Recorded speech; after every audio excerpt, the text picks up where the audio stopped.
तो class 10th के students लगातार कमेंट्स कर रहे थे कि हिंदी की तैयारी करवाइए, तो बिल्कुल से हिंदी कंप्लीट करने वाले हैं। बिकॉज आपकी दो पुस्तकें हैं हिंदी की, क्षितिज एंड कृतिका, दोनों की दोनों बुक के सभी अध्यायों के मोस्ट इंपॉर्टेंट क्वेश्चन देखने वाले हैं। ठीक है, सो इस वीडियो में हम समथिंग समथिंग 25 से लेकर के 30 नंबर तक कंप्लीट कर लेंगे। ठीक है, क्योंकि ये जो चैप्टर हैं, अगर आप इनके इंपॉर्टेंट महा इंपॉर्टेंट क्वेश्चन मैं कह रहा हूँ इस बार, ठीक है, ये पूरे के पूरे इंपॉर्टेंट क्वेश्चन मैं आपको चैप्टर वाइज दूंगा।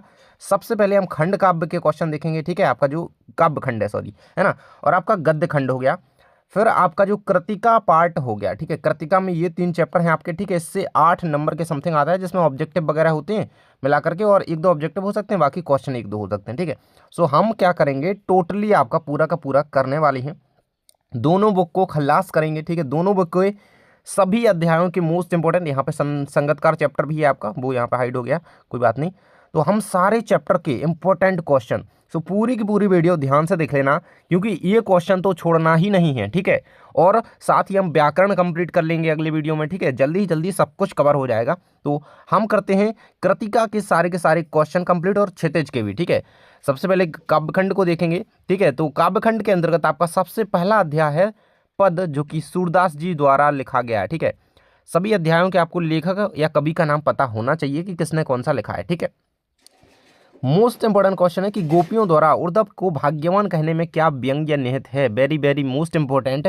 देखो, तो गोपियां उर्दव से कहती हैं कि श्री कृष्ण के समीप रहकर भी तुम कृष्ण के प्रेम में नहीं बंधे हो, तुम बहुत भाग्यशाली हो। ठीक है, मतलब ऐसा कह रही हैं कि जो कृष्ण के साथ रहता है, पास रहता है, वो उनके प्रेम में बंध जाता है, लेकिन तुम इतने पास रहकर भी उन्हें नहीं पहचान सके, ना उनके प्रेम में बंधे हो, तुम बहुत भाग्यशाली हो। यहाँ पर असल में वे व्यंग कर रही हैं कि तुमसे अधिक भाग्यहीन कोई नहीं हो सकता है जो कि कृष्ण के प्रेम के आनंद को महसूस ना कर सके। ठीक है, सो यही इन्होंने एक तरीके से व्यंग किया है कि तुम भाग्यशाली हो, एक तो कहा है, लेकिन वो एक तरीके से उसका उलाहना सा दे रही हैं, व्यंग कर रही हैं, कह रही हैं कि तुम भाग्यहीन हो, क्योंकि तुम कृष्ण के इतने पास रहकर भी कृष्ण के प्रेम का आनंद महसूस नहीं कर पाए। ठीक है, अगला क्वेश्चन है कि उर्दव के व्यवहार की तुलना किससे की गई है। भैया इतना ज़्यादा इंपॉर्टेंट क्वेश्चन है कि शायद ये क्वेश्चन 2026 में आ ही जाएगा। 22 में आया, 24 में आया, और 26 में आने के बहुत चांसेस हैं। देखो, इतना याद रखो मेनली तो। ठीक है, उर्दव के व्यवहार की तुलना कमल के पत्ते से की गई है। ठीक है, जो कि पानी में रहकर भी पानी से गीला नहीं होता है। उर्दव की तुलना तेल युक्त घड़े से की गई है, जो कि जल में डुबाने पर भी उस पर नहीं ठहर पाता। ठीक है, ऑब्जेक्टिव में आए तो केवल इतना लिखना कि कमल के पत्ते से की गई है। 2 नंबर में क्वेश्चन आए तो ये पूरा लिखना। ठीक है, तो ये याद रखना, ये चीज़ बिल्कुल से याद कर लो इसको।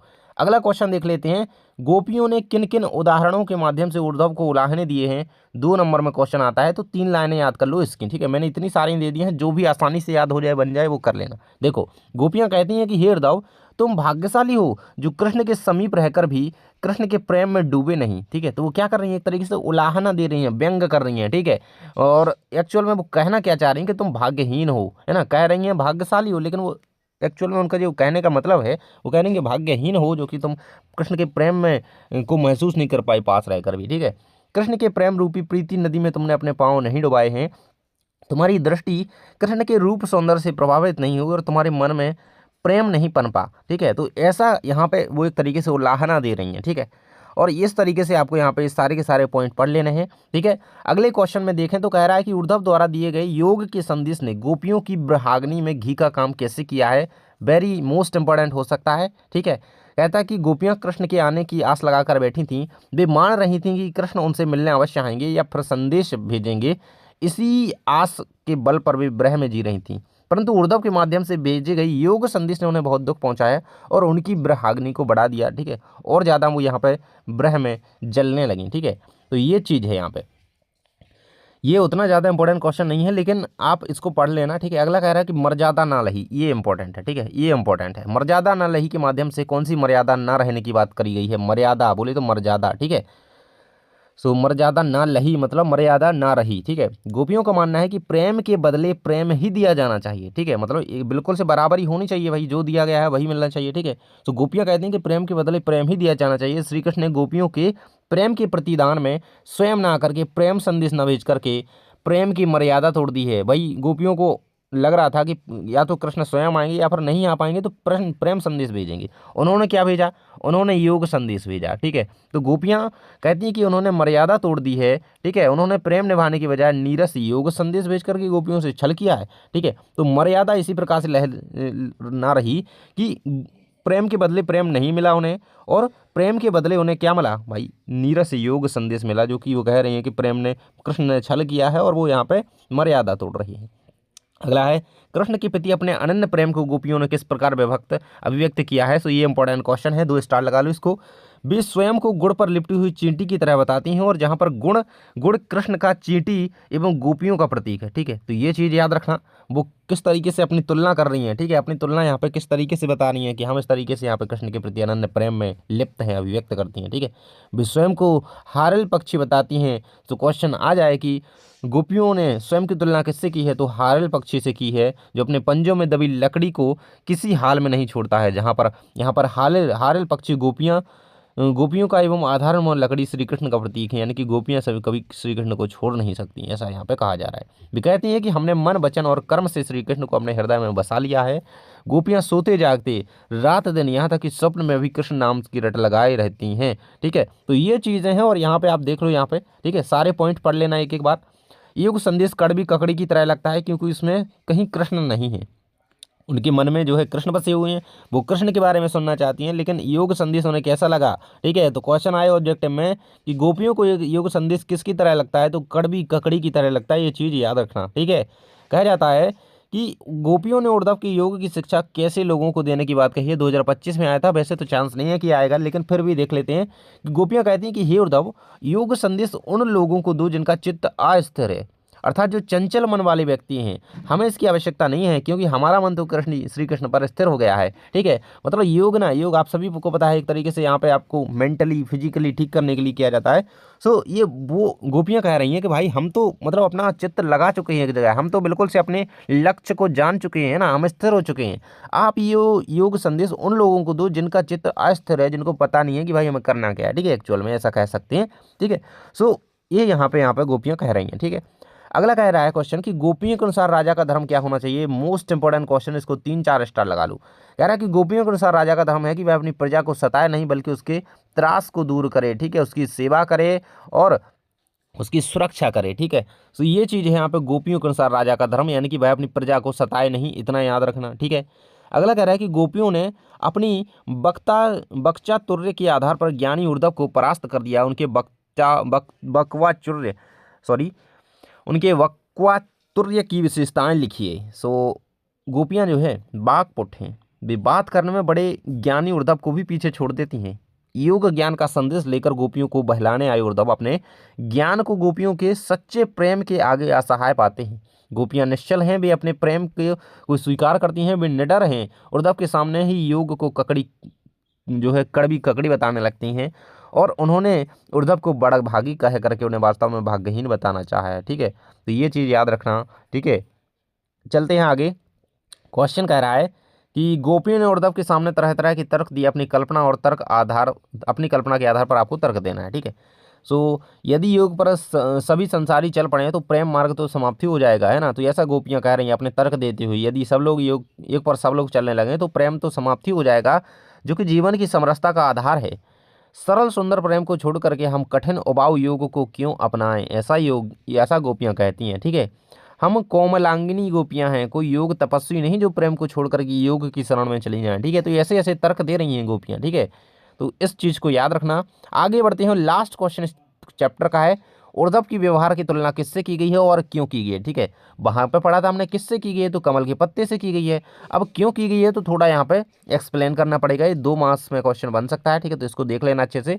तो उद्धव के व्यवहार की तुलना कमल के पत्ते से की गई है, भीगे हुए घड़े से की गई है। ठीक है, तेल में भीगे हुए, और कमल पत्र जल में रहता है परंतु जल की बूंद उसे भिगा नहीं सकती। ठीक है, मतलब उसी प्रकार है कि प्रेम उद्धव क्या है, कृष्ण के पास रहते हैं लेकिन फिर भी उनके प्रेम को नहीं समझ पाए, जिस प्रकार कमल का पत्ता जल में रहते हुए भी उसे जल भिगा नहीं पाता। ठीक है, यही है वो चीज़। ठीक है, आगे बढ़ते हैं हम। आपका अगला चैप्टर आ जाता है राम लक्ष्मण परशुराम संवाद, तुलसीदास जी द्वारा रचित है। ठीक है, देखो तो क्वेश्चन कह रहा है कि परशुराम के क्रोध करने पर लक्ष्मण ने धनुष के टूट जाने के लिए कौन कौन से तर्क दिए। भाई 2023 में आया था क्वेश्चन, बहुत इंपॉर्टेंट क्वेश्चन है, महा इंपॉर्टेंट है। 4-5 स्टार लगा लेना, इसको अच्छे से पढ़ लेना 2-4 बार। देखो अब सभी को पता है कि धनुष टूट जाने के जो कारण यहाँ पे बताए, जो तर्क उन्होंने दिए वो अलग अलग तर्क दिए। और लक्ष्मण जी राम का दोष नहीं मानते हैं ना, धनुष टूट गया उसमें राम जी का कोई दोष नहीं है। तो वो तर्क देते हैं कि हमारे लिए तो सारे धनुष समान हैं, इसलिए हम इस धनुष के टूटने पर इतना क्रोध किस लिए आप कर रहे हैं। ठीक है, परशुराम जी से ऐसा कहते हैं।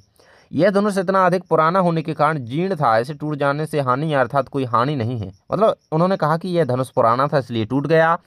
हमने ऐसी कई धनुष तीर धनुइयाँ बचपन में तोड़ दी हैं, तो इसके टूटने पर इतना क्या क्रोध करना। ठीक है, तो ऐसा वो तर्क देते हैं। हमने बचपन में बहुत धनुष तोड़े हैं, आपने कभी क्रोध नहीं किया, पर इस धनुष के टूटने पर क्रोध क्यों कर रहे हैं। तो ऐसा यहाँ पे तर्क दिया। राम ने तो इसे हाथ भर लगाया और यह धनुष टूट गया, राम इसे तोड़ना नहीं चाहते थे। ठीक है, तो इस तरीके से वो तर्क देते हुए यहाँ पे कहते हैं। तो ये चीज़ आपको याद रखनी है, ये कौन कौन से तर्क देते हैं ये याद कर लेना।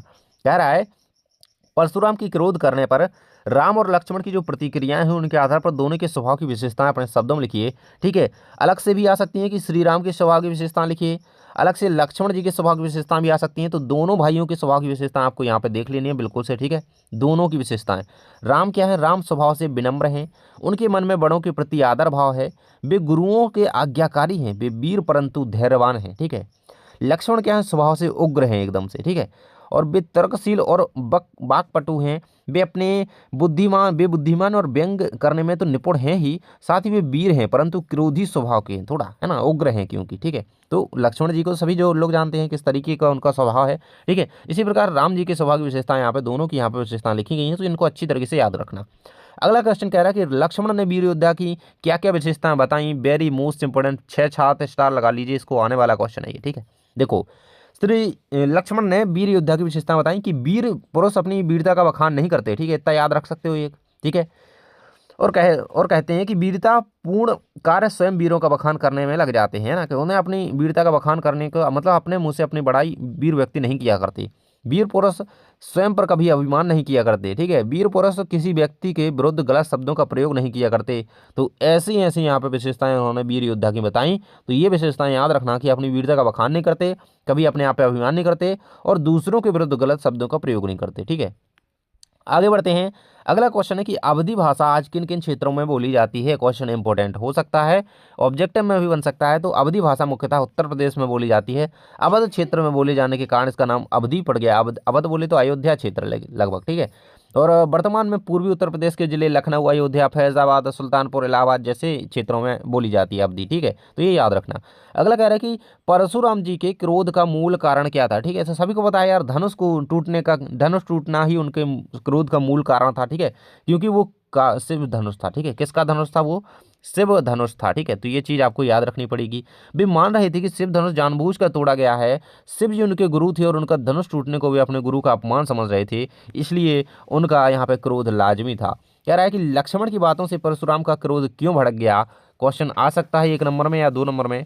तो देखो, लक्ष्मण ने परशुराम को विनम्रता पूर्वक बात करने की बजाय व्यंग वचनों का सहारा लिया। ठीक है, अब लक्ष्मण जी उग्र थे बढ़िया, है ना, उग्र थे और वो यहाँ पे थोड़े क्रोधी भी हो जाते थे। तो लक्ष्मण जी ने विनम्रता पूर्वक उनसे बात नहीं की, वो व्यंग वचनों का सहारा लेने लगे, व्यंग्यता से बात करने लगे। उन्होंने परशुराम जी को कभी बड़बोला, कभी अपनी प्रशंसा स्वयं करने वाला कहा। इससे परशुराम जी का क्रोध और भड़क गया और यहाँ पे वो गुस्सा हो उठे।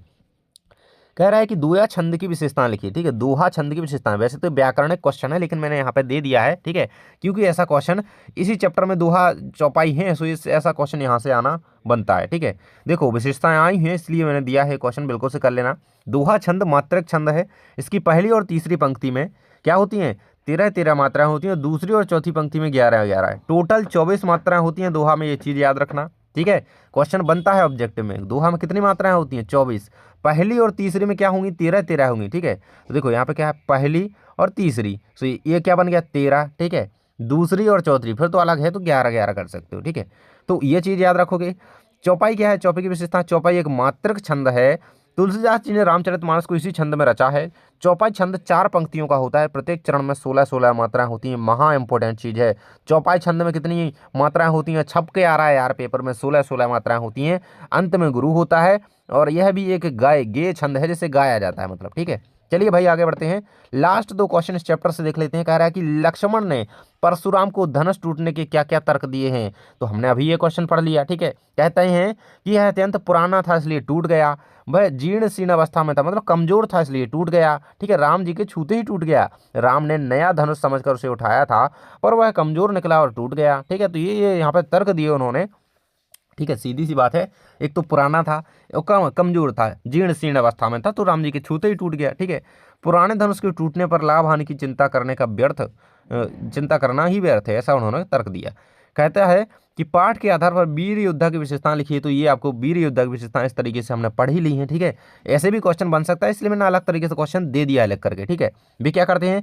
अपनी वीरता का बखान नहीं करते, ना अपने आप पे अभिमान करते हैं, और ना ही वो यहाँ पे क्या करते हैं, अपने आप को यहाँ पे सबके सामने अच्छा दिखाने का प्रयास करते हैं, और ना ही वो यहाँ पे क्या करते हैं, वे देवता गाय प्रभु और भक्तों पर वार नहीं करते, शांत विनम्र एवं धैर्य धारक होते हैं, ठीक है। तो ये बिल्कुल से पाठ के अनुसार ही लिखा गया है, ठीक है। तो ये चीज कंप्लीट कर लेना। अगला चैप्टर है आपका आत्मकथ्य, जो कि जयशंकर प्रसाद की रचना है, ठीक है। जयशंकर प्रसाद की रचना है आत्मकथ्य। पहला क्वेश्चन इस चैप्टर से है कि कवि आत्मकथा लिखने से क्यों बचना चाहता है। इंपॉर्टेंट क्वेश्चन बन सकता है ये, ठीक है। ये सेकंड क्वेश्चन भी इससे इंपॉर्टेंट है, 3 स्टार दोनों को लगा लो, ये दोनों क्वेश्चन कर के रखना है, ठीक है।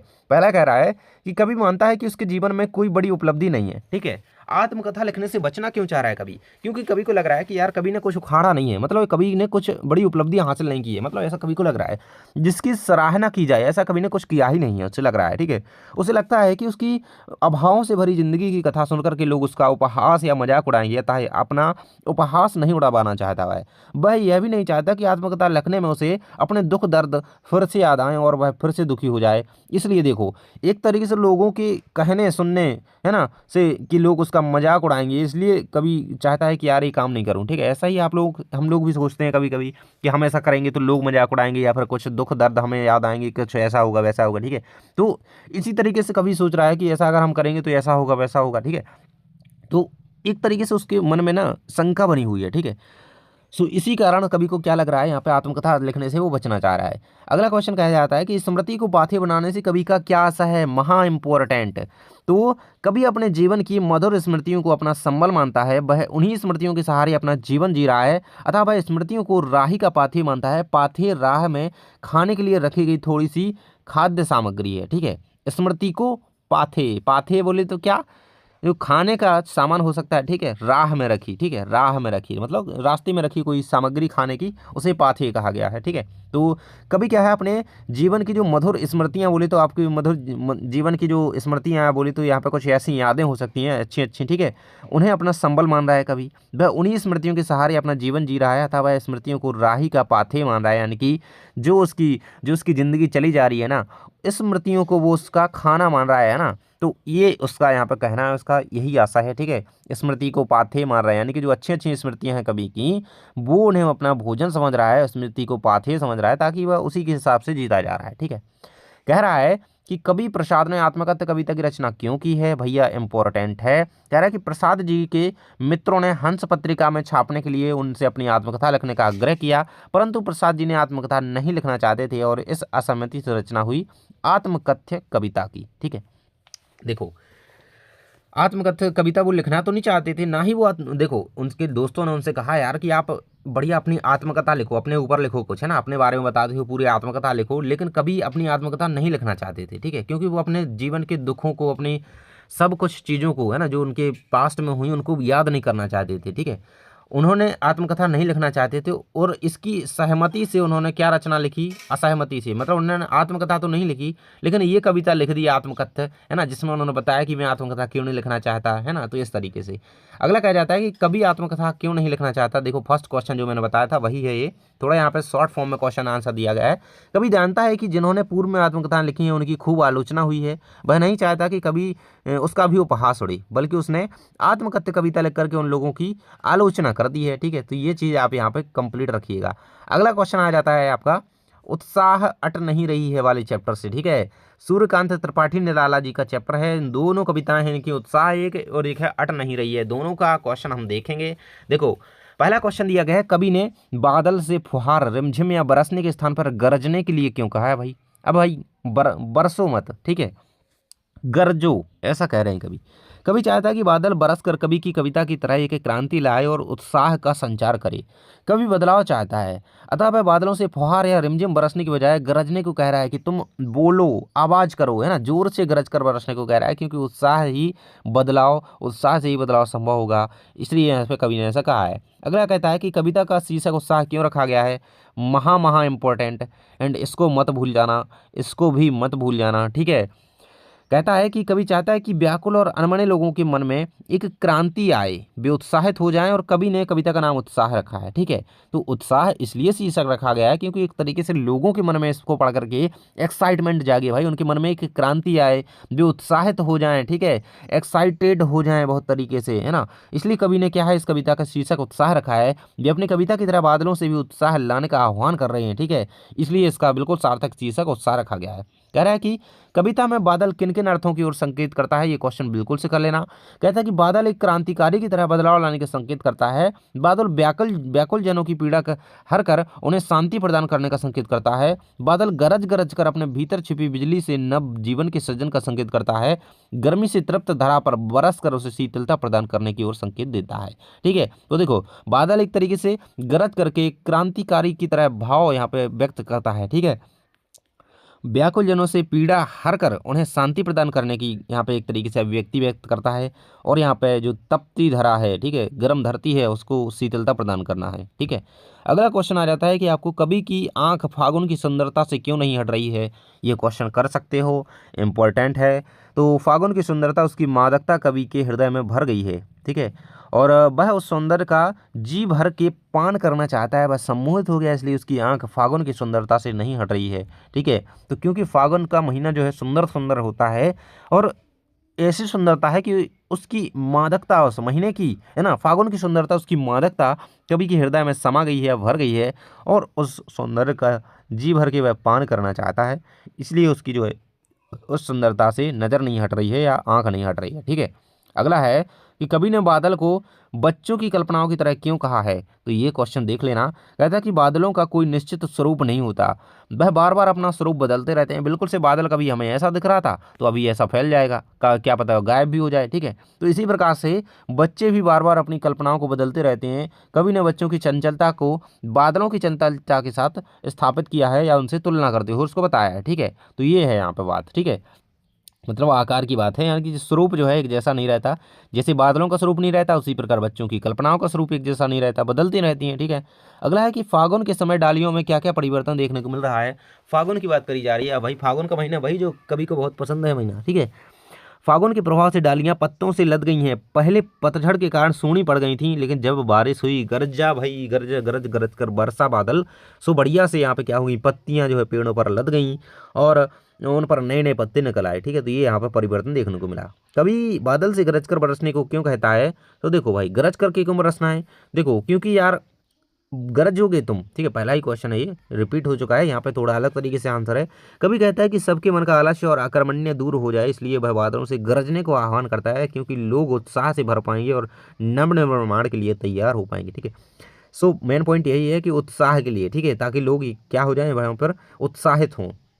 अगला और लास्ट क्वेश्चन इस चैप्टर का है, उत्साह कविता में नवजीवन वाले का प्रयोग किस लिए हुआ है, ये क्वेश्चन इंपॉर्टेंट है, बन सकता है ये क्वेश्चन, ठीक है, इसको देख लेना। कहता है कि नवजीवन वाले का प्रयोग बादलों के लिए हुआ है, क्योंकि बादल जब बरसते हैं तब वे धरती की तपश को शांत करते हैं, प्रकृति का नया आधार, नया श्रृंगार करते हैं, ठीक है। तो सीधी बात यह है, नवजीवन वाले का प्रयोग इसलिए हुआ है क्योंकि जो बादल जब बरसेंगे ना तो वो प्रकृति को एकदम नया नया बना देते हैं, नया नया श्रृंगार करते हैं, नए पेड़ पौधे उगेंगे, पेड़ पौधों पर नए नए पत्ते उगेंगे, ठीक है। तो इसी प्रकार से मानव के मन में भी उत्साह का संचार करते हैं, इसलिए नवजीवन वाले यहाँ पे इसलिए शब्द यूज़ किया गया है। अगला अध्याय आ जाता है आपका, यह दंतुरित मुस्कान और फसल, जो कि नागार्जुन की रचनाएं हैं, ये दोनों को कंप्लीट करना होगा, ठीक है। और आप जल्दी से कमेंट सेक्शन में एक नागार्जुन की रचना बता दीजिए, ठीक है। अन्य रचना, इनके अलावा एक अन्य रचना बता दीजिए, नागार्जुन की एक अन्य रचना, ठीक है। क्वेश्चन कह रहा है कि बच्चे की दंतुरत मुस्कान का कवि के मन पर क्या प्रभाव पड़ता है। देखो भाई, बच्चे की दंतुरत मुस्कान बोले तो यार छोटे छोटे बच्चों के जो दांत होते हैं ना, दांतों की मुस्कान, ठीक है। तो बच्चे की दंतुरत मुस्कान को देख करके कवि का मन प्रसन्न हो जाता है भाई। जैसा अपन के साथ होता है ना, अपन छोटे बच्चों को हंसते हुए देखते हैं, कैसा लगता है, बढ़िया लगता है एकदम, है ना।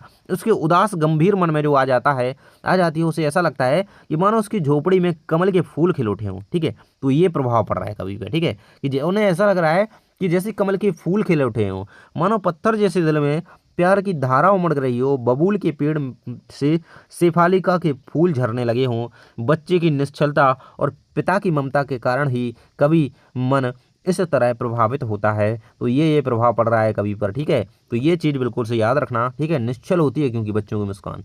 अगला है कि बच्चे की मुस्कान, ये क्वेश्चन बन सकता है, ये क्वेश्चन बन सकता है, ठीक है, ये क्वेश्चन बन सकता है, बहुत इंपॉर्टेंट है, ठीक है। ऐसे लिख करके आना अंतर बढ़िया इस तरीके से, है ना। बच्चे की मुस्कान लिख देना एक तरफ बड़े व्यक्ति की मुस्कान, ठीक है, ऐसे लिख देना। और क्या लिखोगे, बच्चे की मुस्कान निश्चल होती है, ठीक है, निश्चलता होती है बच्चों में, सहजता होती है, हृदय की प्रफुल्लता होती है, ठीक है। और अगर बड़ों की बात करें, ठीक है, अभी तो बच्चों का है, यहाँ पे देखो निश्चल और भोली भाली निष्काम होती है बच्चों की मुस्कान, इसमें कोई स्वार्थ नहीं होता है, ठीक है। वह सहज स्वाभाविक होती है। बड़ों की मुस्कान कुटिल होती है, अर्थपूर्ण सोची हुई होती है कि भाई हम इसके सामने मुस्कुरा रहे हैं तो हमारा कुछ तो यहाँ पे कुछ हमें निकालना पड़ेगा भाई, कुछ काम है तो इसके साथ मुस्कुरा लो थोड़ा, ठीक है। तो ऐसी होती है यहाँ पे बड़ों की मुस्कान, कुटिल होती है, अर्थपूर्ण होती है, सोची समझी होती है, सकाम होती है, सस्वार्थ होती है, ठीक है। बच्चों की कैसी होती है, निस्वार्थ होती है, कोई स्वार्थ नहीं होता है, ठीक है। और बड़े तभी मुस्कुराते हैं जब वे सामने वाले से में कोई रुचि रखती हो। वे अपनी मुस्कान को माप तोल कर कोई उद्देश्य पूरा करने के लिए, किसी को महत्व देने के लिए घटाते बढ़ाते रहते हैं। बड़ों की मुस्कान उसके स्वाभाविक गति ना होकर के लोक व्यवहार का अंग बन जाती है या होती है, ठीक है। तो ओवरऑल बात इतनी है कि बच्चों की मुस्कान जो है निश्चल होती है, बड़ों की क्या है, कुटिल होती है, ठीक है। बच्चों की मुस्कान में सहजता होती है, बड़ों की मुस्कान में क्या होती है भाई, बड़ों की मुस्कान सोची समझी सकाम, एक तरीके से साजिश कह सकते हो, ठीक है, ये होती है। बच्चे कभी भी मुस्कुरा सकते हैं भाई, उनके मन में प्रफुल्लता होती है, उनकी मुस्कान सरल निश्चल भोली भाली होती है। लेकिन बड़े व्यक्ति की मुस्कान क्या होती है भाई, अर्थपूर्ण होती है। वे सामने वाले में तभी रुचि रखेंगे जब उनकी मुस्कान, जब उन्हें किसी से काम हो गया, फिर कोई यहाँ पे किसी भी प्रकार की अभिव्यक्ति होगी कि हाँ ऐसा, ठीक है। अगला क्वेश्चन है कि कवि के अनुसार फसल क्या है। देखो क्वेश्चन 2024 में आया है, आईएमपी है, इसको पढ़ लेना अच्छे से। देखो कह रहा है कि कवि के अनुसार नदियों के पानी का जादू, मनुष्यों के श्रम का परिणाम। देखो यार, फसल कवि ने इसे नहीं कहा है कि जो फसल खेत में लगी हुई है, ठीक है, वो फसल हो गई, नहीं। कवि ने ना उस श्रम का परिणाम, यानी कि उस किसान की मेहनत को फसल कहा है। कवि ने उस पानी के जादू के कारण जो फसल उगी ना, तो उस पानी के जादू को फसल कहा है। कवि ने मिट्टी धूप को फसल कहा है। कवि ने हवा का मिले जुले रूप को फसल कहा है।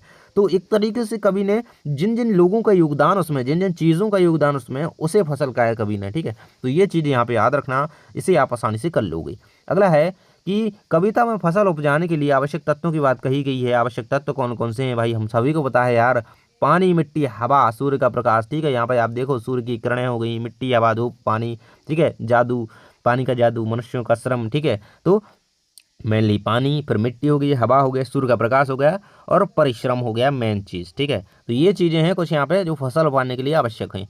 अगला क्वेश्चन कह रहा है कि यह दंतुरत मुस्कान कविता में शेफालिका के फूल झरने का आशय क्या है, ऐसा क्यों हुआ है। देखो बबूल के पेड़ से शेफालिका के फूल झरने की बात कवि ने क्यों कही है कि दांत निकालते नन्हे बालक को छूकर कवि को अपने तन में ऐसी सरहन अनुभव हुई मानो उस शेफालिका के फूल झरने लगे हों, ठीक है। तो बहुत अच्छा अनुभव हुआ कवि को, ठीक है। जो छोटे बच्चों को उसने हंसते हुए देखा, उसे छूकर देखा, तो कवि को ऐसा लगा मानो शेफालिका के फूल झरने लगे हों, ठीक है। अगला क्वेश्चन आ जाता है कि यह दंतुरत मुस्कान पाठ में बच्चा कवि की कनखियों से देखता हुआ किस स्थिति में चित्रित हुआ है। ये इंपॉर्टेंट क्वेश्चन है, ठीक है, ये इंपॉर्टेंट क्वेश्चन है। देखो दांत निकालता बच्चा पहली बार कवि को देखता है तो शर्मा जाता है। तो बच्चे आमतौर पर ऐसा करते हैं, ठीक है। वह चोर नजरों से लेखक की ओर, हम ऐसा करते हैं, बार बार उसको देखते हैं फिर नहीं देखते हैं, ठीक है। तो वह भी उसी प्रकार से करने लगता है, चोर नजरों से देखने लगता है और निहारता है। उस समय उसकी मुस्कान बहुत मनमोहक हो जाती है। तो यही है, कनखियों से देखता है, यानी कि छुप करके देखता है, फिर यहाँ पर चोर नजरों से कवि को बार बार दिखता है। तो इस तरीके से यहाँ पर कहा गया है। कहता है कि कवि नागार्जुन ने छोटे बच्चों की मुस्कान को देख करके क्या कल्पना करी है।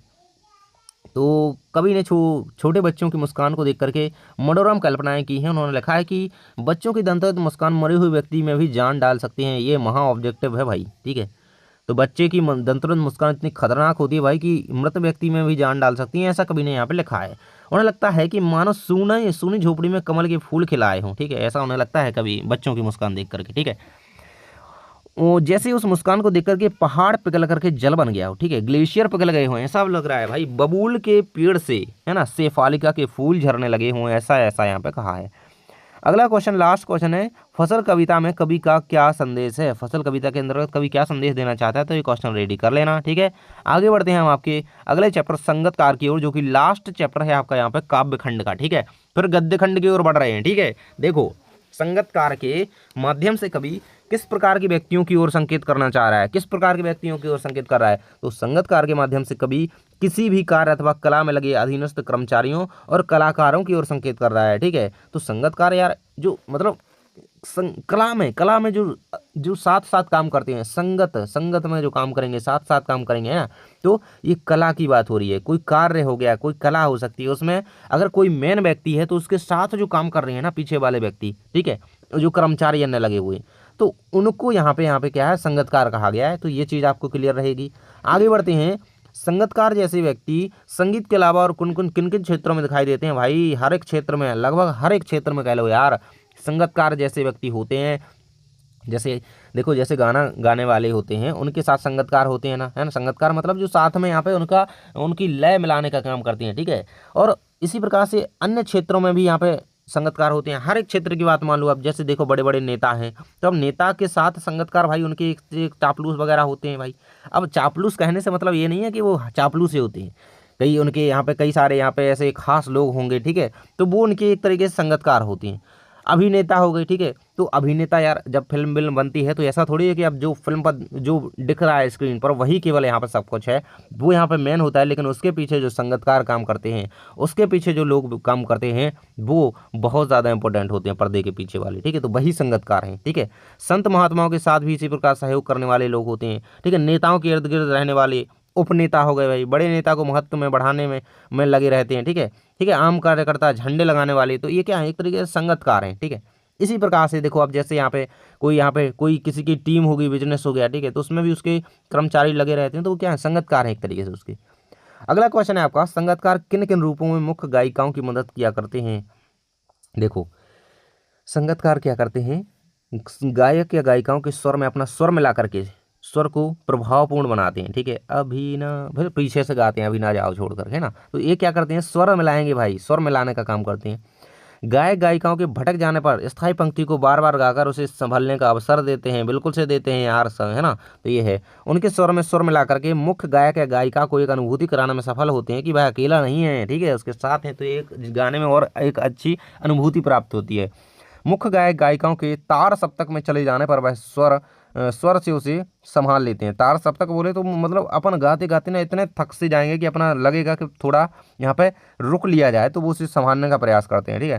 संगीतकार मुख्य गायक या गायिका के प्रभाव को बनाए रखने और उसे पूर्णतः सदैव तत्पर रहते हैं, ठीक है, उसे पूर्ण करने के लिए सदैव तत्पर रहते हैं, ठीक है। तो ये चीज़ें याद रखना, इंपॉर्टेंट क्वेश्चन है इस चैप्टर का, ठीक है।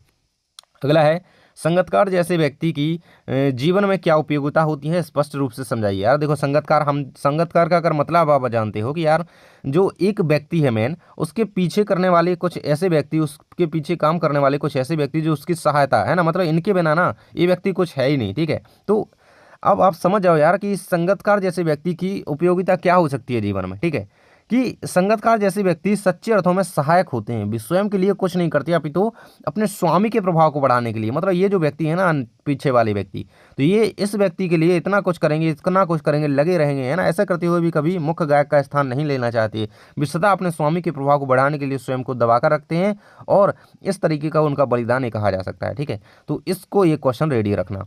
अगला क्वेश्चन है कि नायक की सफलता में अपने अनेक लोगों की महत्वपूर्ण भूमिका होती है। इस संगतकार पाठ के आधार पर इस कथन के पक्ष में अपने विचार लिखिए। सो ये उतना ज़्यादा इंपॉर्टेंट नहीं है, फिर भी इसको आप लोग पढ़ लेना, ठीक है। कभी किसे मनुष्यता मानता है और क्यों, संगतकार कविता के आधार पर लिखिए, ठीक है। इसको देखना पड़ेगा भाई। संगतकार अपने स्वर को ऊंचा और प्रभावी बनाने के से सदा हिचकता है, कभी उसकी इस हिचक को उसकी मनुष्यता मानता है, ठीक है।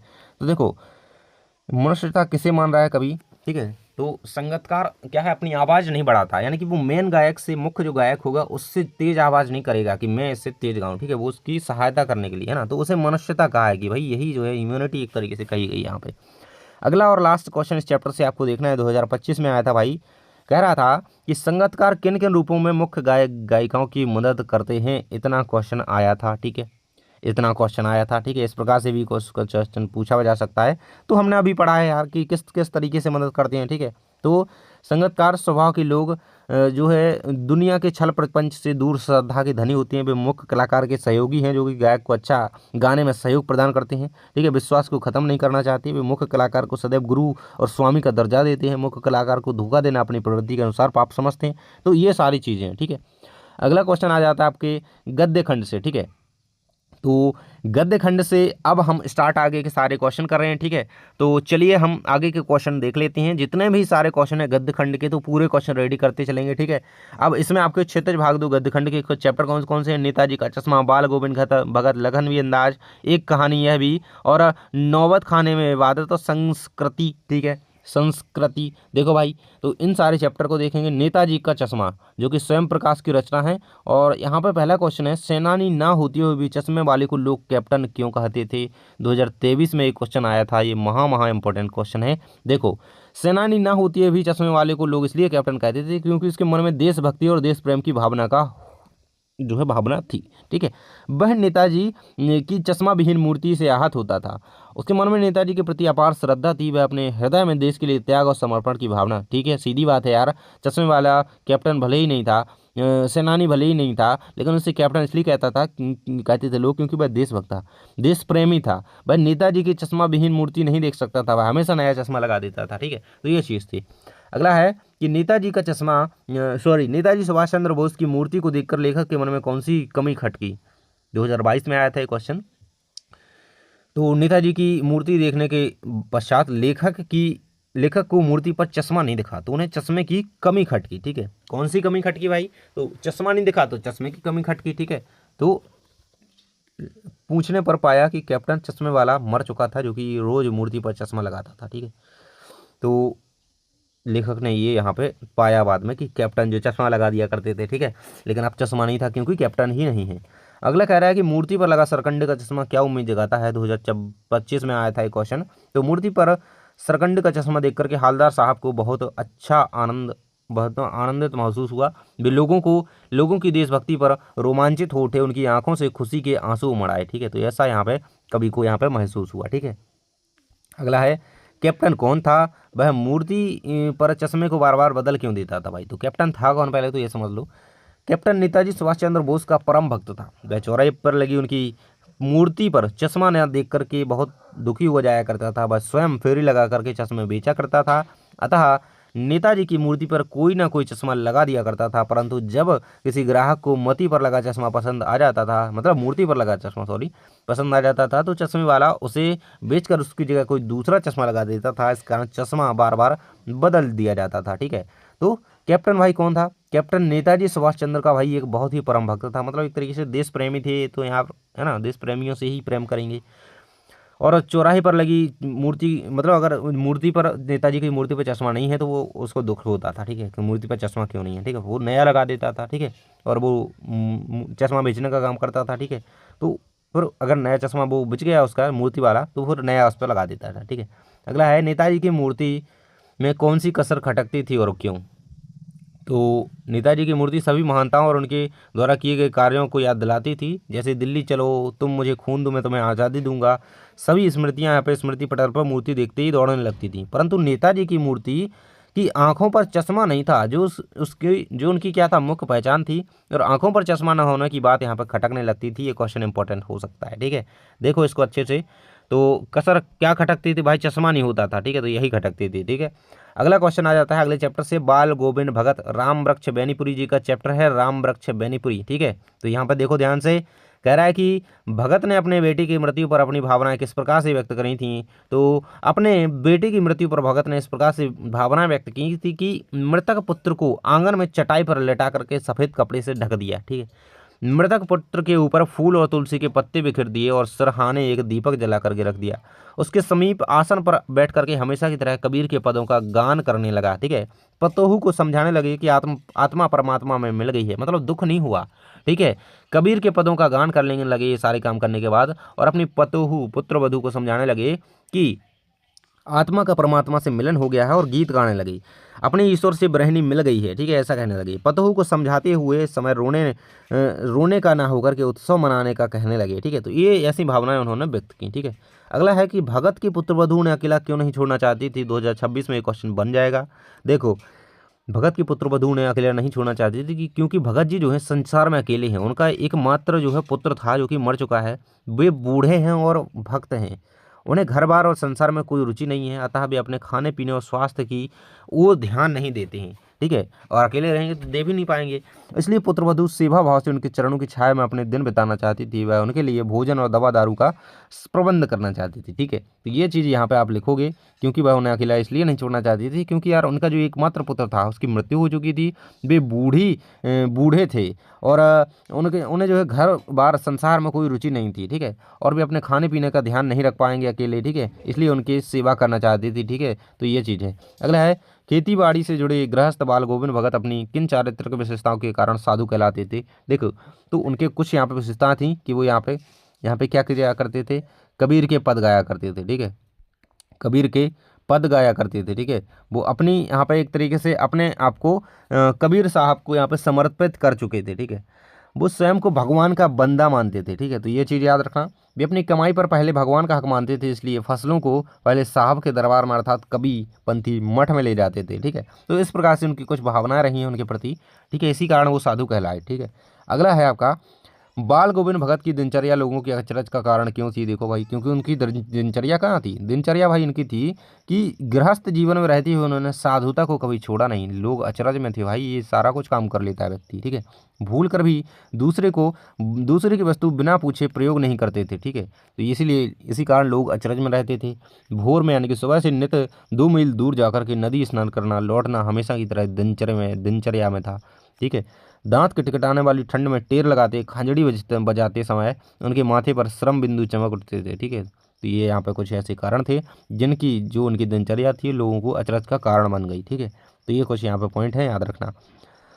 अगला कह रहा है कि पाठ के आधार पर बाल गोविंद भगत के मधुर गायन की विशेषताएं लिखिए। तो ये इंपॉर्टेंट क्वेश्चन है। देखो, यहाँ पे बाल गोविंद भगत प्रभु भक्ति के मस्ती भरे गीत गाया करते थे। उनकी गानों में सच्ची टेर होती थी। उनका स्वर इतना मोहक और ऊंचा आरोही होता था कि सुनने वाले मंत्र मुग्ध हो जाते थे। ठीक है, तो विशेषताएं लिखनी है यार इनके गायन की विशेषताएं। ठीक है, तो गायन क्या है, मस्ती भरे गीत गाया करते थे, एक विशेषता। दूसरी विशेषता कि वो उनको सुनने वाले उनके है ना, मतलब उनका जो स्वर था वो आरोही था, ऊंचा था, और सुनने वाले मंत्र मुग्ध हो जाते थे, ये दूसरी विशेषता। औरतें इस गीत को गुनगुनाने लगती थीं, तीसरी विशेषता। और खेतों में काम करने वाले किसानों के हाथ पैर लय में चलने लगते थे, ये चौथी विशेषता हो जाएगी। और उनके संगीत में जादुई प्रभाव था, ये पांचवी विशेषता हो जाएगी। वह मनमोहक प्रभाव सारे वातावरण पर छा जाता था, और यहाँ तक कि घनघोर सर्दी और गर्मियों की उमस भी उन्हें डिगा नहीं सकती थी। इस तरीके से आप विशेषताएं याद कर लेना। अगला कह रहा है कि आपकी दृष्टि में भगत कबीर पर अगाध श्राद्ध के क्या कारण रहे होंगे। ठीक है, मतलब वो इतने ज़्यादा श्रद्धा से क्यों मानते थे कबीर को। ठीक है, तो कबीर के साधु जीवन में से भगत काफ़ी प्रभावित हुए होंगे। कबीर की गृहस्थ जीवन में रहते हुए भी साधु थे, उसी प्रकार से बाल गोविंद भगत भी थे। ठीक है, कबीर के आडंबरों में कोई रुचि नहीं थी, इसी प्रकार से उनकी विचारधारा अच्छी लगी उनको। ठीक है, जिस प्रकार से बाल गोविंद भगत को भी इसी प्रकार से कोई यहाँ पे रुचि नहीं रही सांसारिक मोह माया में। ठीक है, भगत की स्वभावगत विचारधारा कबीर से मेल खाती थी। ठीक है, कबीर भी अपने व्यवहार में खारापन रखते थे। ठीक है, कबीर जो थे रूढ़ियों के विरोधी थे। वे भगत को भी यह अच्छी नहीं लगती थी, मतलब वो भी कबीर के जैसे ही मतलब गुणी थे। अगला क्वेश्चन आ जाता है आपका, बाल गोविंद भगत अपने पुत्र की शादी किस तरह की थी और पतोहू में कौन सी विशेषताएं थी उनकी। ठीक है, तो देखो यार उन्होंने अपने पुत्र की शादी बड़ी ही साध से की थी। उनकी पतोही बहुत ही सुंदर सुशील थी, उसने आते ही घर का पूरा प्रबंध संभाल लिया था। ठीक है, तो कैसी थी, सुंदर थी उसकी पत्र बहू और सुशील थी, और घर का पूरा पूरा उन्होंने काम संभाल लिया था। अगला है, बाल गोविंद भगत पुत्र वधू की ऐसी कौन सी इच्छा थी जिसे वे पूरा ना कर सके, कारण स्पष्ट कीजिए। तो इम्पोर्टेंट क्वेश्चन बन सकता है। कह रहा है कि उनकी पुत्रवधू अपने पति की मृत्यु के बाद अपनी ससुराल में ही रहना चाहती थीं। वह जीवन भर अपने ससुर की सेवा करना चाहती थीं, किंतु बाल गोविंद भगत ने उनकी इस इच्छा को पूरा नहीं किया। कारण यह था कि वे उसका पुनर्विवाह कराकर उसे सुखी देखना चाहते थे। ठीक है, तो कौन सी इच्छा पूरा नहीं की जा सकी? ठीक है, तो ये चीज़ कि वो चाहती थी कि मैं यहीं पे रहूँगी ससुराल में ही, भले ही उनके पति की मृत्यु हो गई थी, वो चाहती थी कि मैं अपने ससुर की सेवा करूँ। ठीक है, तो ये यहाँ पर उनकी मन में भाव था। अगला और लास्ट क्वेश्चन इस चैप्टर का है, कह रहा है कि बाल गोविंद भगत मौत को दुख का कारण नहीं मानते थे। ठीक है, क्योंकि मौत हो जाए तो दुख का कारण नहीं मानते थे, उसे वह उत्सव का दिन मानते थे। तो क्योंकि वह ब्रह्मणी का अपने प्रिय से मिलने का दिन होता था, मतलब आत्मा का परमात्मा से मिलन, ऐसा उनका कहना था। ठीक है, इसलिए वो मानते थे कि यहाँ पे ये मृत्यु का दिन जो है दुख का दिन नहीं है, ये उत्सव का दिन है। ठीक है, वे मानते थे कि शरीर छोड़ करके आत्मा परमात्मा में मिल गई है। पुत्र की मृत्यु पर भी अपने इस विश्वास के प्रति सजग दिखाई दिए। वे उसकी मृत्यु पर किसी प्रकार का शोक प्रकट ना हमेशा की तरह गाते रहे, है ना, शोक प्रकट नहीं किया उन्होंने, दुखी नहीं हुए, उत्साही रूप से गाते रहे हमेशा की तरह। ठीक है, और रोती हुई पुत्र वधू को सांत्वना देते हुए दिखाई दिए। ठीक है, तो ये क्वेश्चन के भाव थी।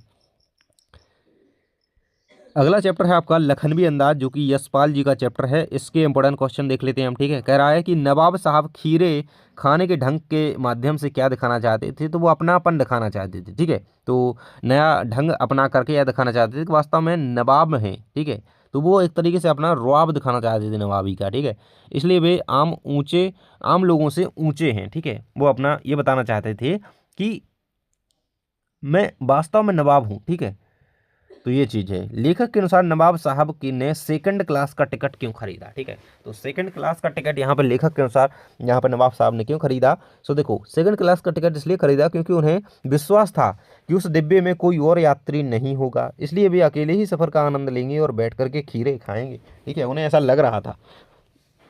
अगला क्वेश्चन आ जाता है कि नवाब साहब ने गर्व से गुलाबी आंखों द्वारा लेखक की तरफ क्यों देखा?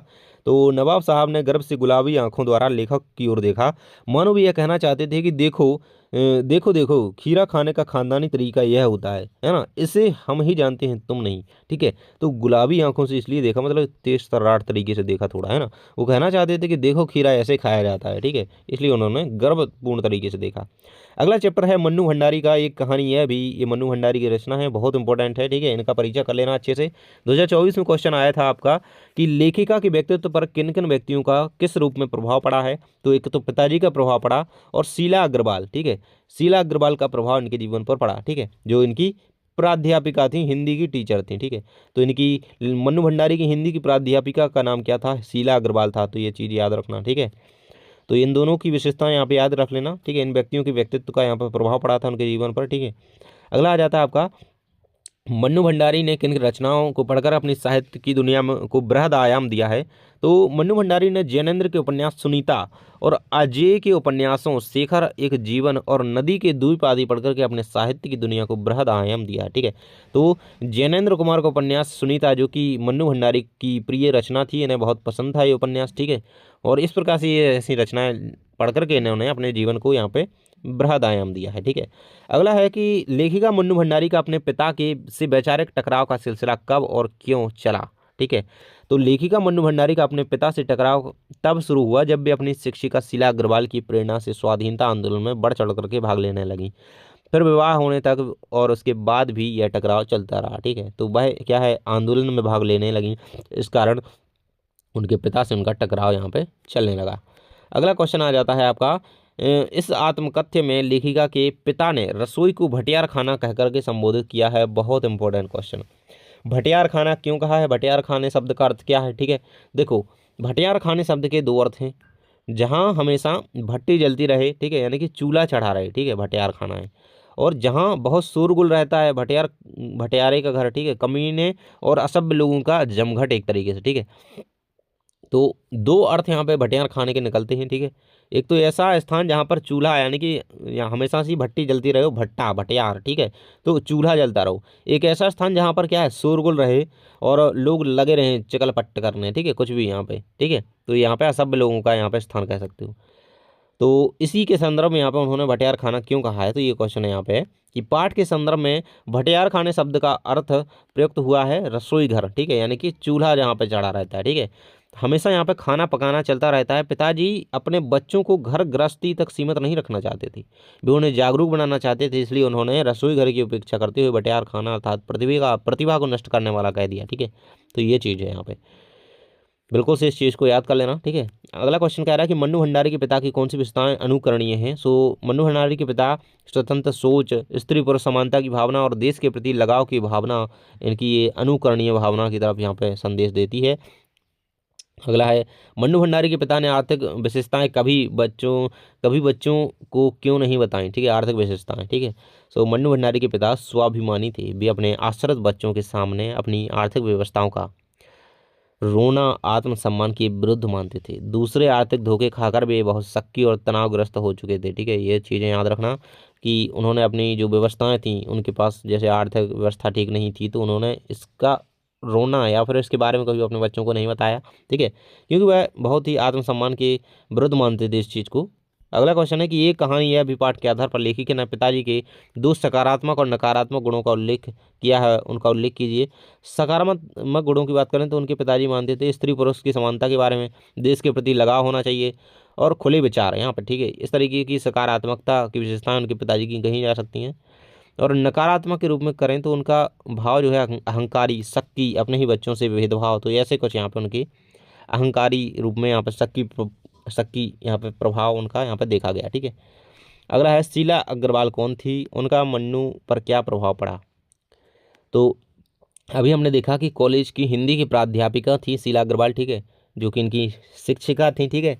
और वे स्वयं जागरूक और क्रांतिकारी विचारधारा वाली थीं, जोशीली महिला थीं। उनके विचारों से प्रभावित होकर के मन्नू भंडारी के जीवन में सामाजिक जागरूकता आ गई, ठीक है। तो उनके जीवन पर यही उनका प्रभाव पड़ा कि उनसे मिलने के बाद उनके विचारों से प्रभावित होकर के मन्नू भंडारी और ज़्यादा जागरूक हो गई, है ना, और ज़्यादा आंदोलन वगैरह में भाग लेने लगी। अगला है कि नौबत खाने में इबादत, भाई यतीन्द्र मिश्र का चैप्टर है, इसको देख लेते हैं। सुसर वाद्यों से क्या अभिप्राय है। शहनाई को सुसर वाद्यों में शाह की उपाधि क्यों दी गई है, ठीक है। तो इस तरीके से क्वेश्चन तोड़ करके आ सकता है कि शहनाई को सुसर वाद्यों में शाह की उपाधि क्यों दी गई है, ऐसे बन सकता है, ठीक है। देखो, तो सुसर वाद्यों का अभिप्राय है सुराख वाले वाद्य जिन्हें फूंक मार करके बजाया जाता है। जैसे सभी छिद्र वाले वाद्यों में शहनाई सबसे अधिक मोहक और सुरीली होती है, ठीक है, इसलिए उसे शाह त्रय कहा गया है, ठीक है, शाह नय कहा गया है। यानी कि देखो, सुसर वाद्य बोले तो यानी कि जिसमें यहाँ पे छेद होते हैं, ठीक है, जिसमें सुराख होता है, ठीक है, सुराख वाले जो जितने भी वाद्य हैं तो उन्हें सुसर वाद्य कहा गया है, ठीक है, जिन्हें फूंक मार करके बजाया जाता है जैसे बांसुरी वगैरह, ठीक है। ऐसे सभी छिद्र वाले वाद्यों में शहनाई सबसे अधिक मोहक होती है, और जिनमें मोहक हो भाई वो तो शाह कहलाएगा ही, है ना, उसे शाहनय इसलिए कहा गया है, ठीक है। तो ये कहा जा सकता है। अगला है शहनाई की दुनिया में डुमरांव को याद क्यों नहीं किया जाता है। इतना ज़्यादा इंपॉर्टेंट क्वेश्चन है, बहुत ज़्यादा इंपॉर्टेंट। देखो भाई, डुमरांव क्या है, प्रसिद्ध शहनाई वादक बिस्मिल्लाह खां की जन्मभूमि है। अब देखो भाई, बिस्मिल्लाह खां क्या थे, एक गायक थे, एक वादक थे, ठीक है। सो इनको याद किया जाता है क्योंकि यार डुमरांव के थे, ठीक है, इसलिए डुमरांव को याद किया जाता है क्योंकि ये वहाँ के थे, ठीक है, और ये प्रसिद्ध एक वादक रहे। यह सोन नदी के किनारे एक नरकट घास मिलती है, ठीक है, जिसकी रीढ़ का उपयोग शहनाई बजाने के लिए किया जाता है। शहनाई की दुनिया में शहनाई और डुमरांव एक दूसरे के बिना अधूरे बन गए हैं, ठीक है। तो ये इसलिए कहा है क्योंकि वहाँ के प्रसिद्ध गायक वादक जो थे बिस्मिल्लाह खां जी थे, इसलिए भी यहाँ पे एक तरीके से याद कर लिया जाता है। और नरकट घास जो होती है, ठीक है, जो कि यहाँ पे क्या करती है, शहनाई बजाने में मदद करती है। तो ये ऑब्जेक्टिव में क्वेश्चन बन सकता है, ठीक है। तो ये किस घास का, नरकट घास का, ठीक है। अगला है बिस्मिल्लाह खां को शहनाई की मंगल ध्वनि का नायक क्यों कहा गया है, ठीक है, बहुत इंपॉर्टेंट है, ये बन सकता है क्वेश्चन। नायक क्यों कहा गया है, तो देखो वो शहनाई वादक हुए हैं, बहुत ही प्रसिद्ध भारत के शहनाई वादक हुए हैं, ठीक है। उन्होंने उनमें बिस्मिल्लाह खां का नाम सबसे ऊपर है, ठीक है। तो जितने भी यहाँ पर अगर भारत में कहें कि शहनाई वादक हुए हैं, सबसे यहाँ पर प्रमुख फेमस प्रसिद्ध बिस्मिल्लाह खां हैं, उनका नाम सबसे ऊपर है। उनसे बढ़कर सुरीला शहनाई वादक और कोई नहीं हुआ है, इसलिए उन्हें शहनाई की मंगल ध्वनि का नायक कहा जाता है, ठीक है। तो देखो यार, सबसे जो फेमस व्यक्ति है वो तो नायक है ही, ठीक है। तो यही यहाँ पे आंसर है। अगला है आपका, बिस्मिल्लाह खान के व्यक्तित्व की कौन सी विशेषता आपको प्रभावित करती है। तो यहाँ पे आप पाठ के अनुसार लिखेंगे कि बिस्मिल्लाह खान के व्यक्तित्व की सादगी, अपनी कला के प्रति उनकी अटूट श्रद्धा और खुदा से हमेशा सच्चा सुर मांगने की उनकी विनम्रता प्रभावित करती है। साथ ही वे मिली-जुली संस्कृति के प्रतीक थे, जो कि काशी के विश्वनाथ मंदिर और शहनाई के बीच एक गहरा संबंध मानते थे। ठीक है, तो यार सीधी बात है, उनकी जो विशेषता थी वो क्या थी? देखो, अटूट श्रद्धा थी उनकी, या उनके कला के प्रति उनकी सादगी थी। ठीक है, और वो खुदा से हमेशा सच्चा सुर मांगने की जो है विनम्रता प्रभावित, तो यहाँ पे विनम्रता रखते थे। तो यही चीज़ें थी कुछ उनके व्यक्तित्व की विशेषताओं के रूप में। अगला है कि काशी में हो रहे परिवर्तन बिस्मिल्लाह खां को व्यथित करते हैं। तो कैसे करते हैं? तो देखो, काशी में पुरानी परंपराएं लुप्त हो रही हैं, खान पान की पुरानी चीज़ें और विशेषताएं नष्ट हो रही होती जा रही हैं, मलाई बर्फ वाले गायब हो गई हैं, जो कुलसुम की छन्न करती संगीतात्मक कचौड़ी, देसी घी की जलेबी आज नहीं रही, ना ही आज संगीत, साहित्य और अदब का वैसा मान रह गया है। मतलब सीधी बात है, सब कुछ रिप्लेस होता जा रहा है। ठीक है, और पहले जैसी चीज़ें नहीं रही हैं। ठीक है, पुरानी चीज़ों का यहाँ पे एक तरीके से यहाँ पे नष्ट होती जा रही हैं, और जैसे कि अब कुछ पुरानी परंपराएं ही कह लो, है ना, खाने पीने की चीज़ों में ही कह लो। ठीक है, और लोगों का मिलजुल ही कह लो। ठीक है, गायकों के मन में संगीतकारों का वैसा मान सम्मान नहीं रहा। ठीक है, तो ये चीज़ यहाँ पे कही जा रही है। तो यही चीज़ उन्हें यहाँ पे क्या करती है, एक तरीके से व्यथित करती है। ठीक है, तो ये चैप्टर खत्म होता है। अगला चैप्टर है संस्कृति, जो कि भदंत आनंद कौशल्यायन द्वारा रचित है। 2023 में से क्वेश्चन आया था।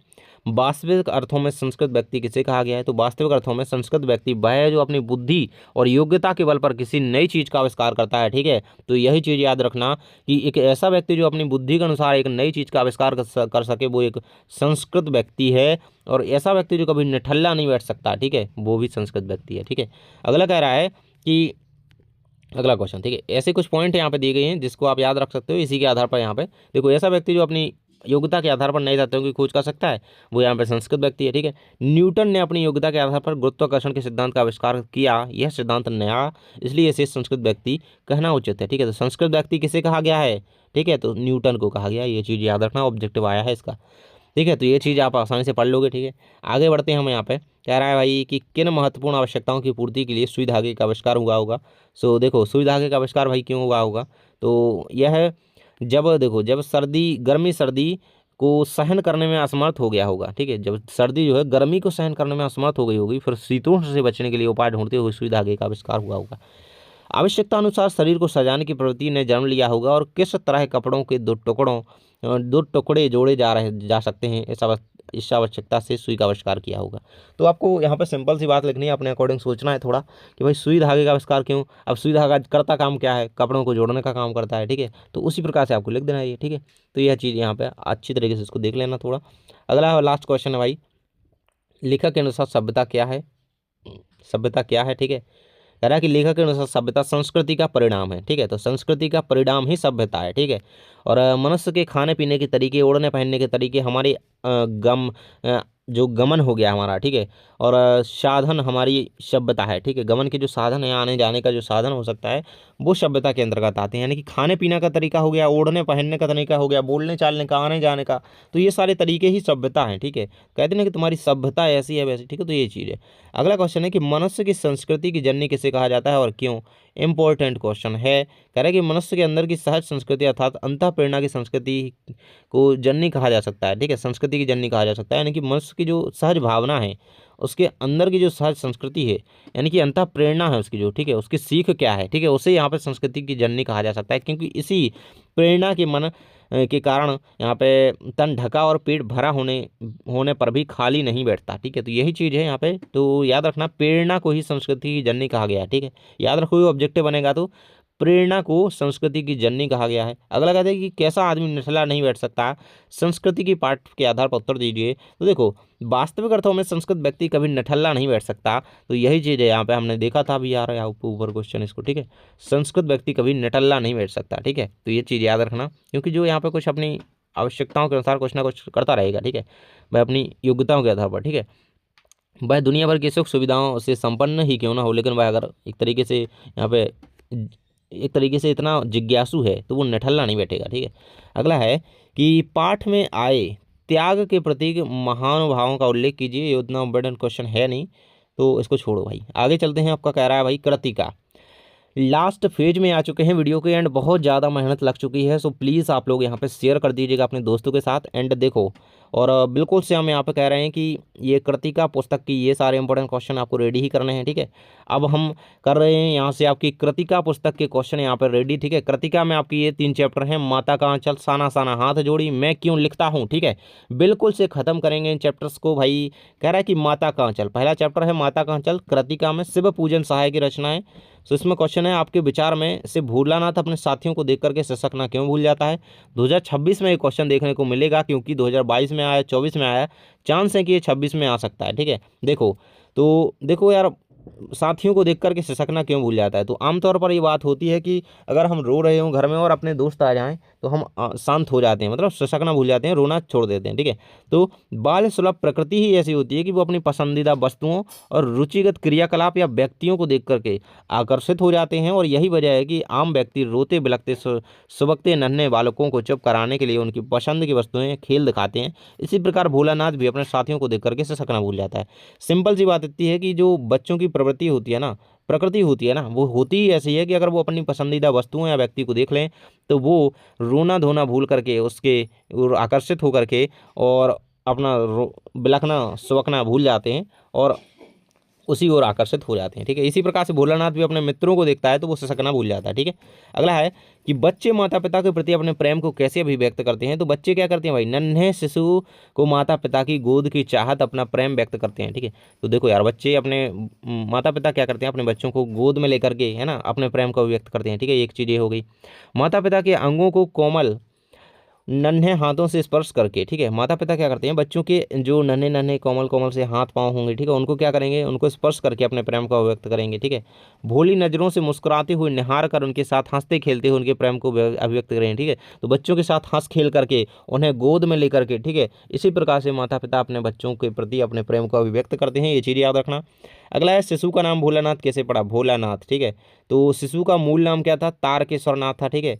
भोलानाथ ही तारकेश्वरनाथ हैं, ठीक है। तो ये चीज़ याद रखना, ऑब्जेक्टिव में क्वेश्चन आता है कि सही है गलत, ठीक है। तो ये बिल्कुल सही है, भोलानाथ ही क्या थे, तारकेश्वरनाथ थे, ऐसा क्वेश्चन बनता है, ठीक है।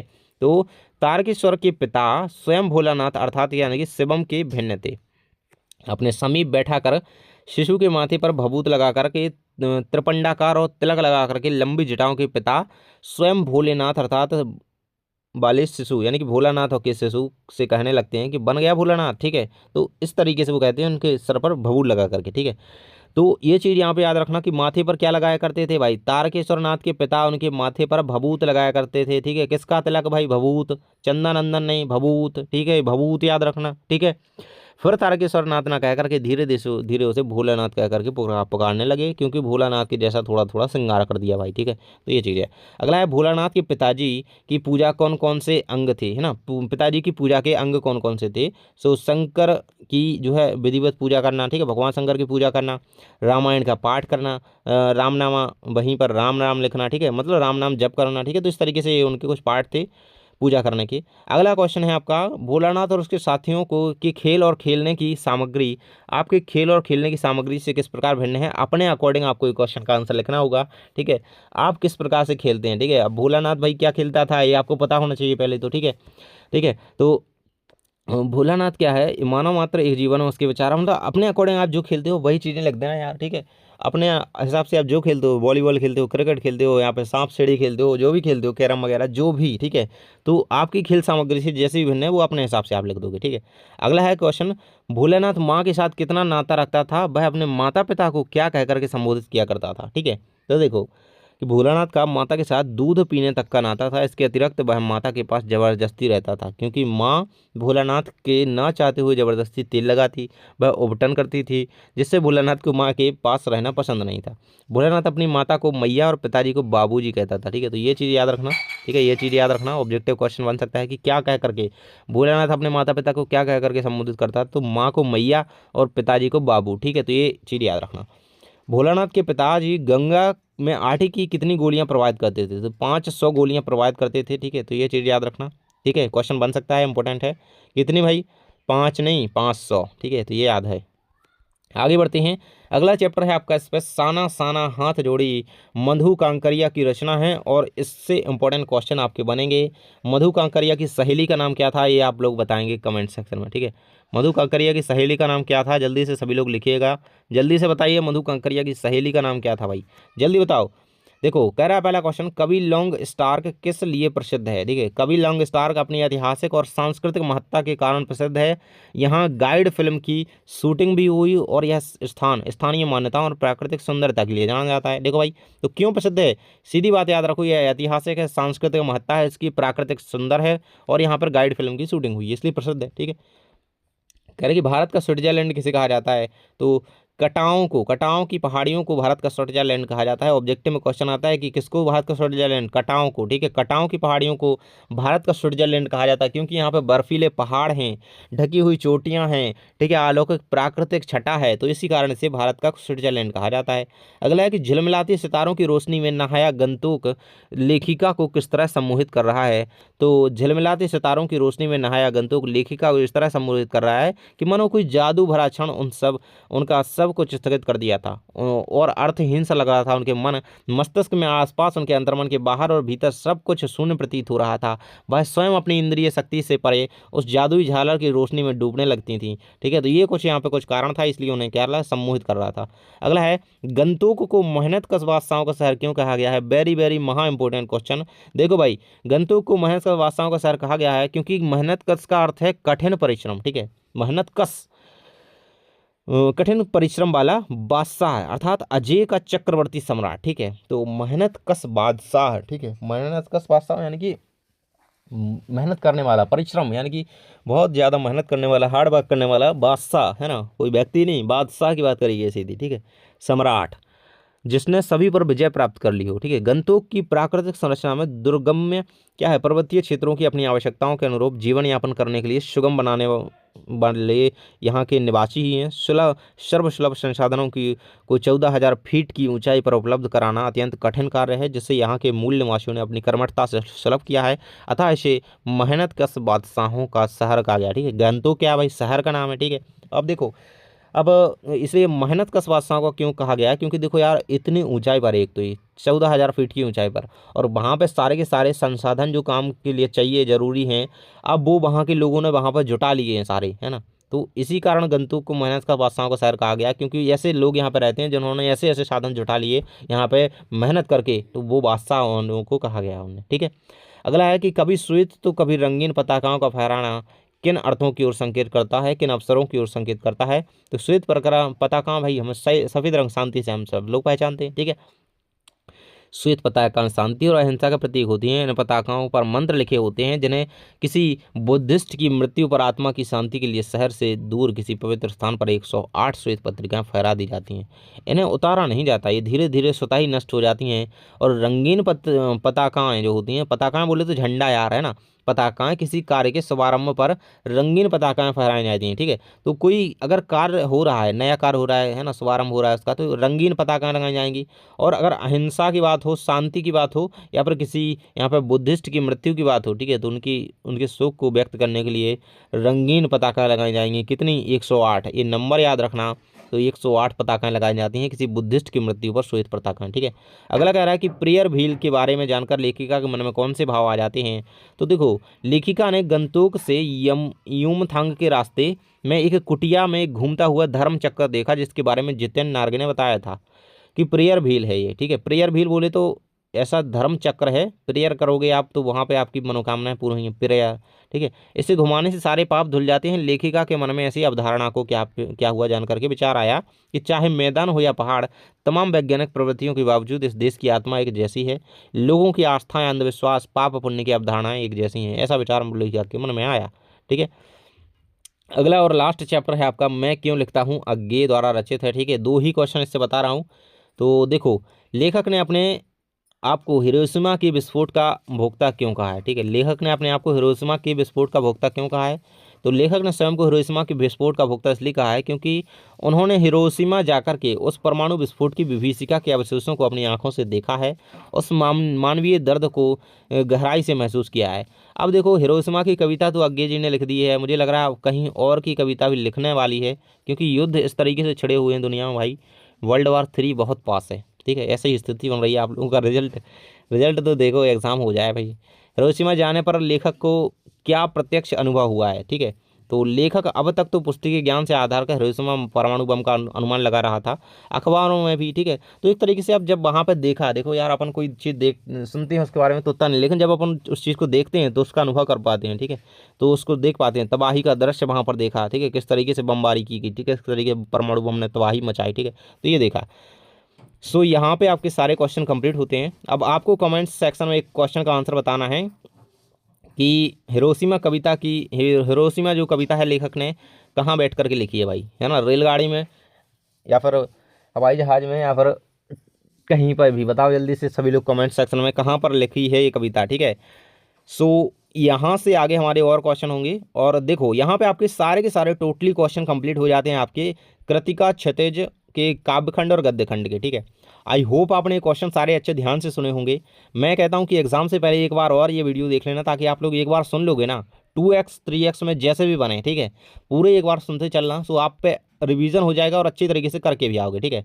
मिलते हैं नेक्स्ट वीडियो में, अच्छी तरीके से इनको रेडी करके रखो, और आगे हम व्याकरण वगैरह और आपकी संदर्भ प्रसंग व्याख्या सब कुछ कंप्लीट करेंगे, आप गद्यांश पत्र लेखन सब कुछ, ठीक है। तो मिलते हैं नेक्स्ट वीडियो में, वीडियो देख लेना, प्लेलिस्ट चेक करते रहना, सब कुछ मिलता रहेगा। Thanks for watching.